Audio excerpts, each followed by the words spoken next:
किस संविधान में से बनाया था आप लोगों ने?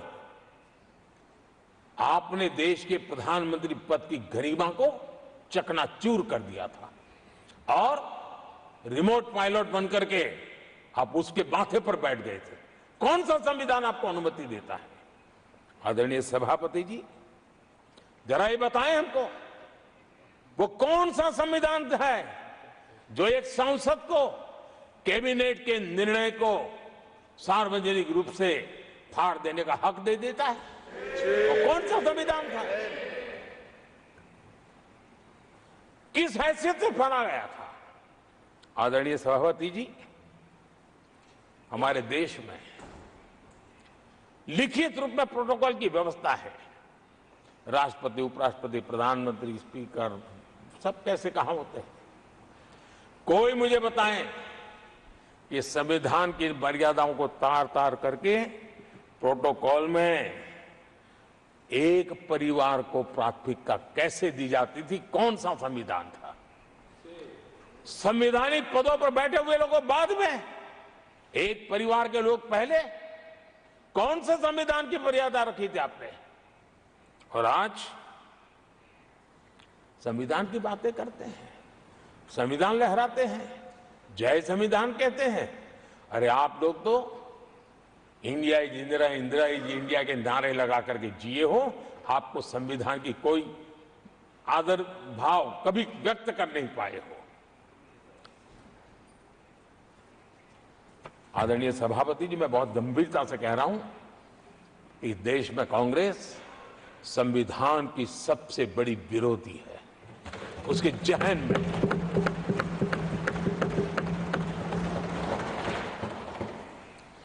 आदरणीय सभापति जी, इस पूरी चर्चा के दरमियान उनको 200-500 साल की बातें करने का तो हक है, लेकिन इमरजेंसी की बात के लिए तो वो तो बहुत पुराना हो गया। तो आपके पाप पुराने हो जाते हैं तो खत्म हो जाते हैं क्या? आदरणीय सभापति जी, इस हाउस में कोशिश की गई संविधान की बात करना, लेकिन इमरजेंसी को कभी भी आने नहीं देना। ये चर्चा करने का अनुभव है। लेकिन ये देश, इनके साथ जो लोग बैठे हैं उसमें भी बहुत लोग हैं जो इमरजेंसी के भुक्तभोगी रहे हैं, लेकिन उनकी कुछ मजबूरियां होगी कि आज उनके साथ उन्होंने बैठना पसंद किया है। मतलब अवसरवादिता का ये दूसरा नाम है। संविधान के प्रति समर्पण का भाव होता तो ऐसा नहीं करते। आदरणीय सभापति जी, आपातकाल सिर्फ एक राजनीतिक संकट नहीं था, लोकतंत्र संविधान के साथ साथ ये बहुत बड़ा मानवीय संकट भी था। अनेक लोगों को टॉर्चर किया गया था, अनेक लोग जेल में मृत्यु को शरण हुए थे। जयप्रकाश नारायण जी की स्थिति इतनी खराब हुई कि बाहर आकर के वो कभी ठीक नहीं हो पाए। ये हाल उन्होंने कर दिया था। और प्रताड़ना सिर्फ राजनेताओं की नहीं, आम आदमी को भी नहीं छोड़ा गया था, सामान्य आदमी को भी नहीं। और इनका इतने सारे जुल्म, उसमें इनके लोग भी थे अंदर, उनके साथ भी ये जुल्म हुआ। लेकिन आज भूल, आदरणीय सभापति, वो दिन ऐसे थे कि जो कुछ लोग घर से निकले कभी घर लौट करके वापिस नहीं आए और पता तक नहीं चला कि उनका शरीर कहाँ गया। यहां तक की घटनाएं घटी थी। आदरणीय सभापति जी, ये बहुत सी पार्टियां जो उनके साथ बैठी हैं, वो अल्पसंख्यकों की आवाज होने का जरा दावा करते हैं और बड़े ज्यादा चिल्ला करके बोलते हैं। क्या कोई मुजफ्फरनगर और तुर्कमान गेट, वहां अल्पसंख्यकों के साथ इमरजेंसी में क्या हुआ था, जरा याद करने की हिम्मत करते हैं क्या? बोलने की हिम्मत करते हैं क्या?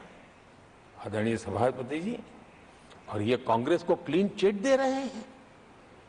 कैसे देश उनको माफ करेगा? ये शर्मनाक है कि ऐसी तानाशाही को भी आज सही कहने वाले लोग हाथ में संविधान की प्रत लेकर के अपने काले कारनामों को छुपाने की कोशिश कर रहे हैं।